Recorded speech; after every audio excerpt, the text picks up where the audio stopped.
A show based on the facts, honesty, the man, the myth, the legend, constitutionalist Joseph M Leonard.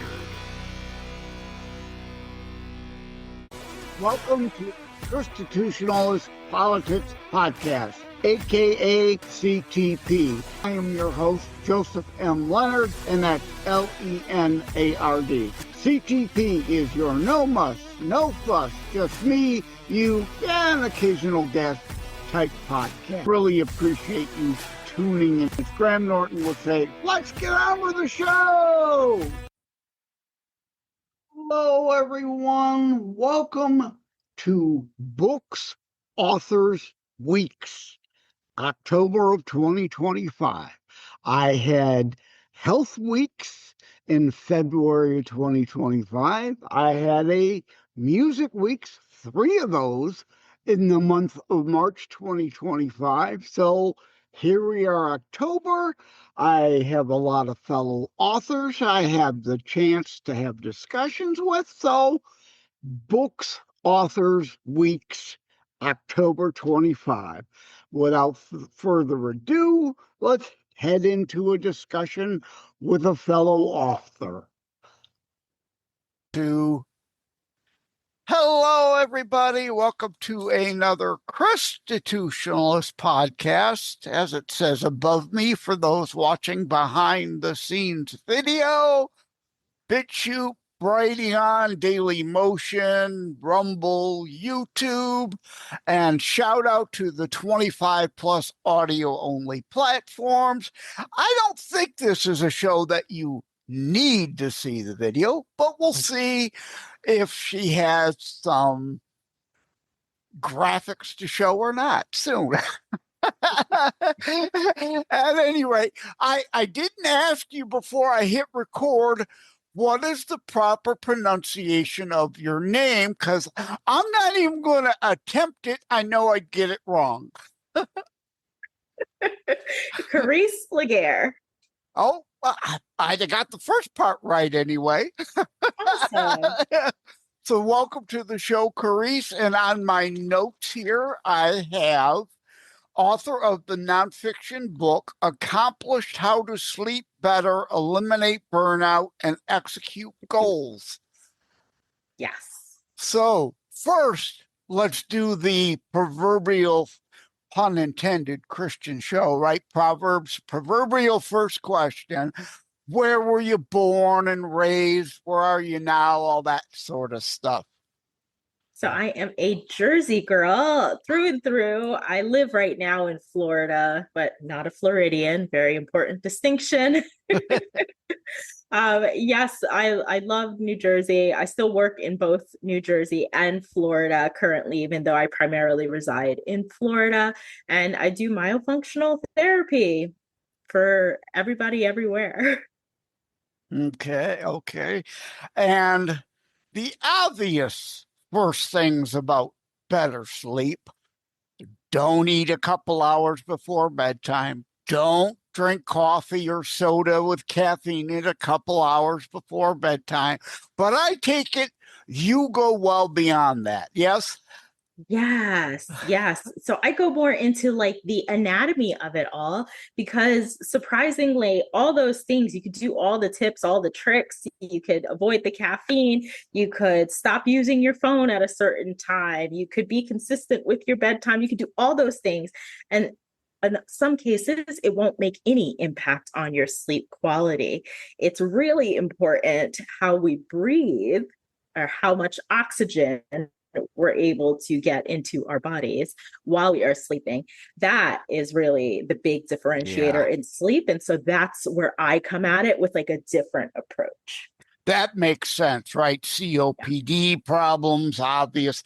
I have sinus issues, so I don't have COPD, but that is part of, no doubt, my problem, that sinus issues, probably not getting as much oxygen as would be good for me. Right. Yeah. So people don't know that it's such a big regulator in our sleep. Like when we're sleeping, most of our activity is actually supposed to be shut down. The blood's still pumping, the heart's still working, but it's at a much lower rate.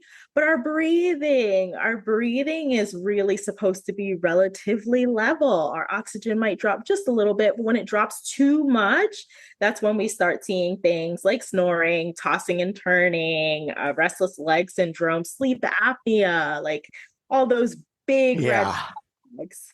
Yeah, you mentioned level. Exactly. I was sinus rhythm. If it's out, your sinus is part of your head, part of your brain. If that's out of whack, it seems pretty obvious anatomy wise. If that just fluctuates a little, it can will likely potentially wake you up. Absolutely. And what we don't want is to be woken up or aroused too many times, because then we don't get into all the sleep stages. Most importantly, getting into that deep sleep.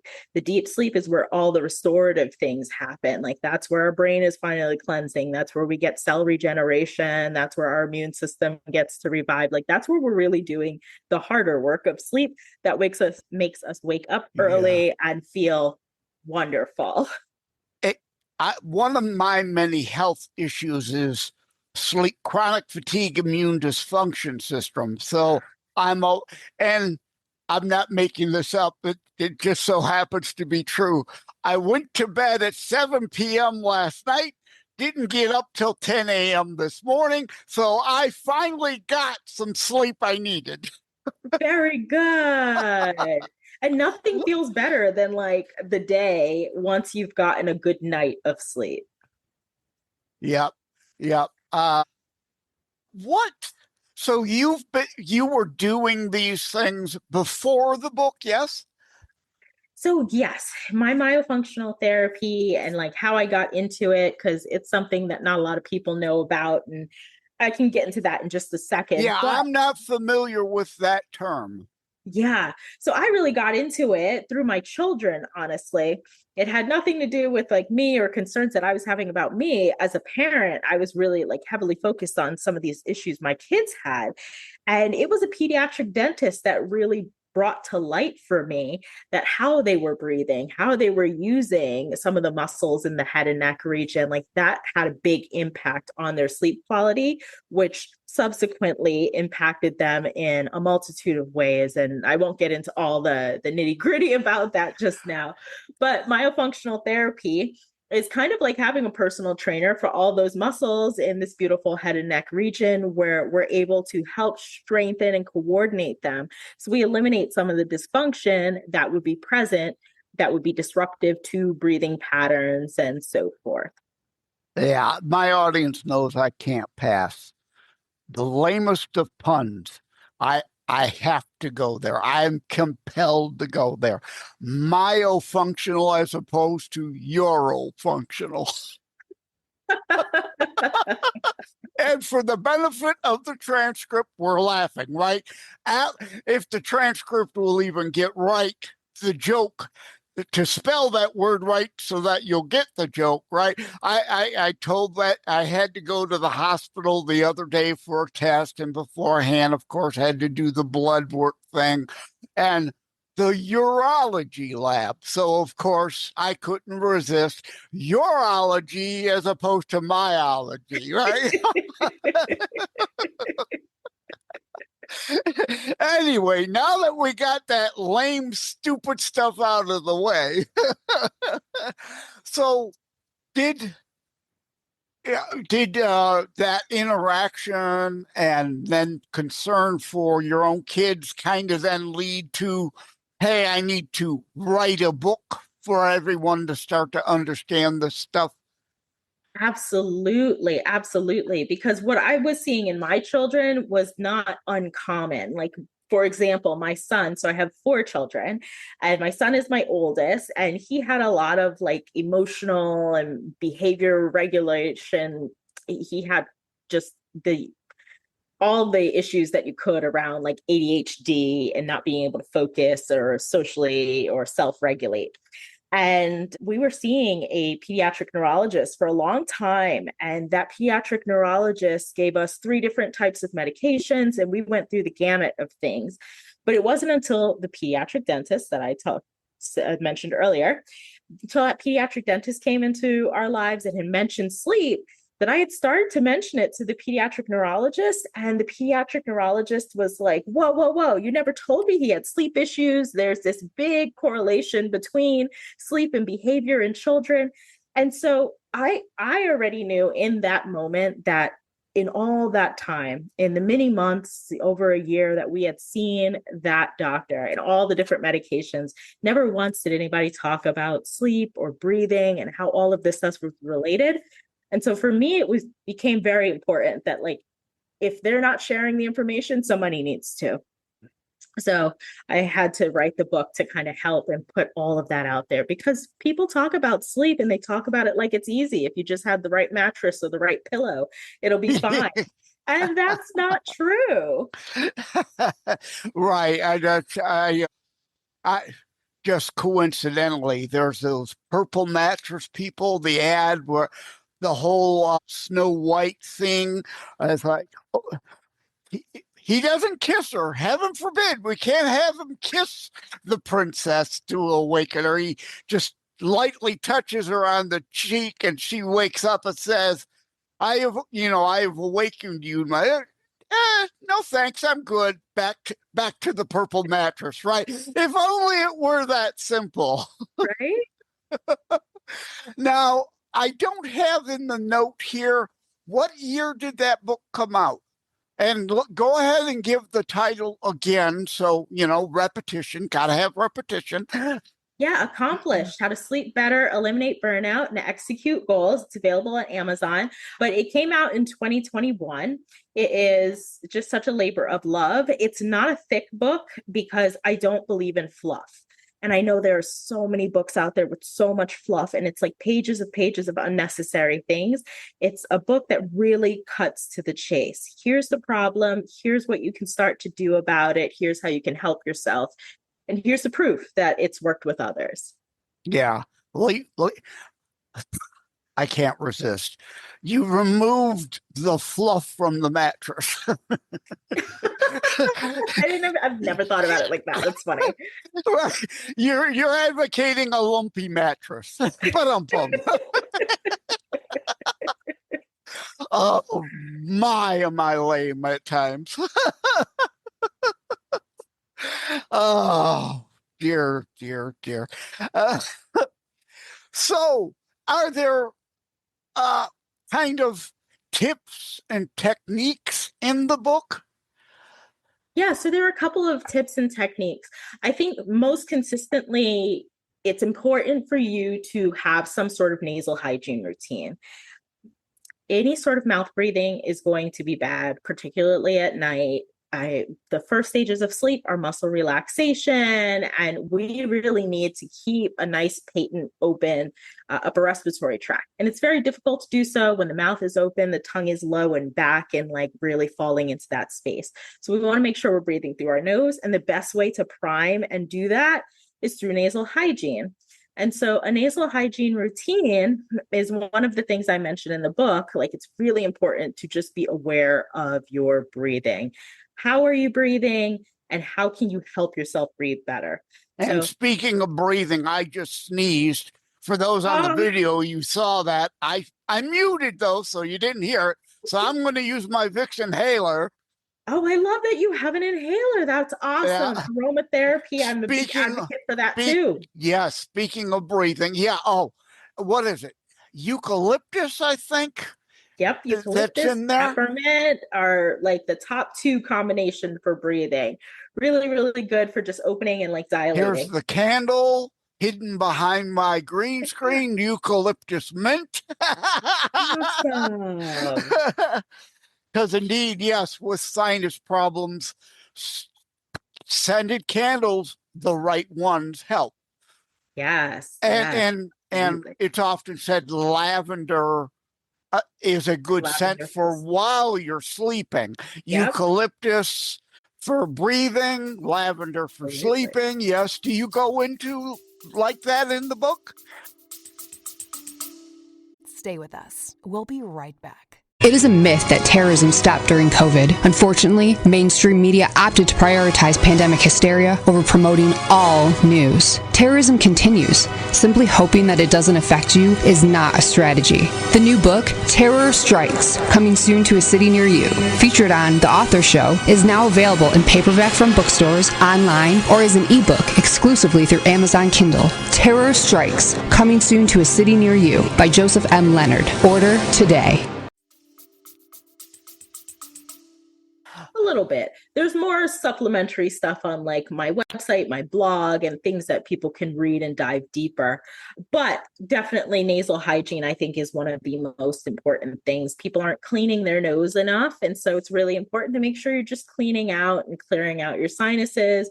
And so any sort of irrigation or rinse or spray that you could use is beneficial on a daily basis, because people always think about those things just when they're feeling congested. Those can actually be used as a preventative measure too, to just keep everything nice and open and clean so that we don't have any issues that we have to wait for. This is not an ad for, but I think there's that Nervage thing, right? The sinus, the sinus rinse, cleaner. That you're right. Yep. I know I could benefit from it, but a mental disorder of mine is aquaphobia. Now, I don't know if that's what it's actually called, but yeah, I, as a youth, had to take baths, couldn't even deal with a shower due to water, right? That sensation of I'm going to drown. So I could never allow that to flow through my nose. I'd go insane. It'd be like I was being waterboarded.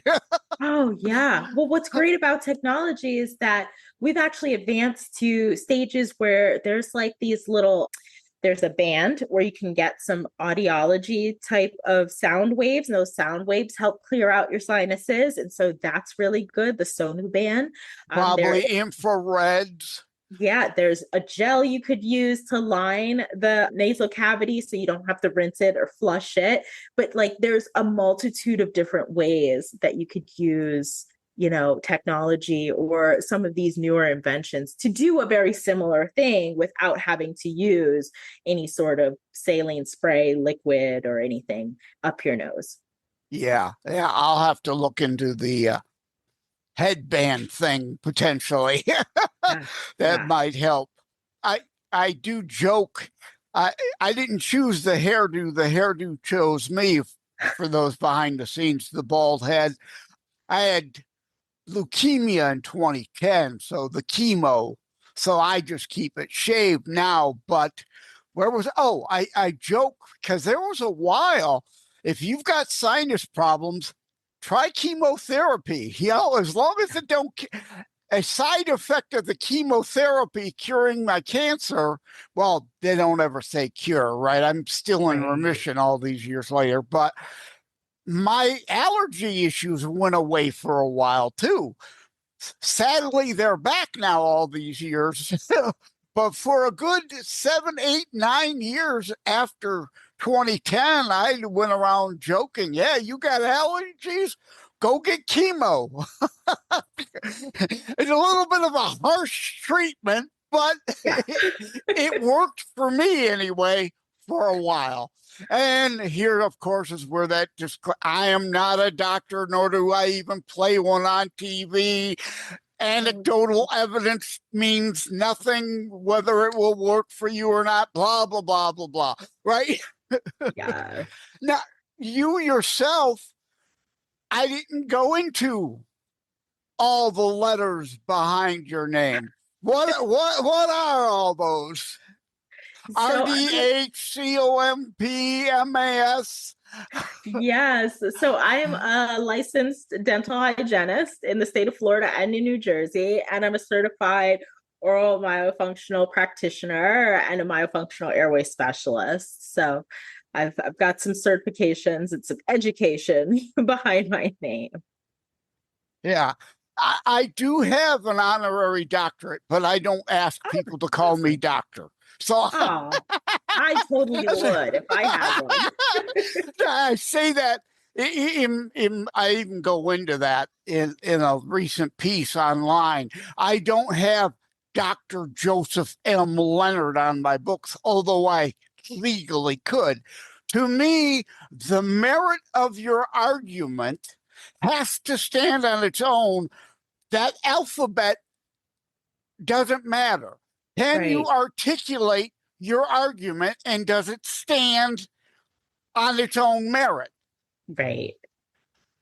Yeah, 100% agreed. You have to have the ability to really state your cause. Yeah, exactly.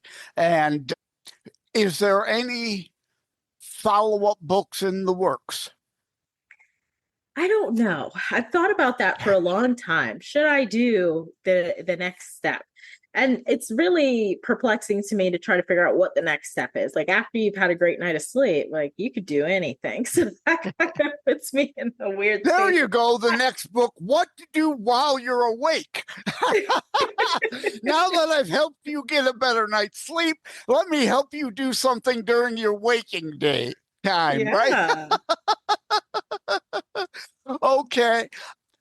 I think you did mention you do have a website. What is that website? Themyospot.com. So THEMYOSPOT.com. It's a great website with a lot of education and resources and information about myofunctional therapy for anybody who might be interested.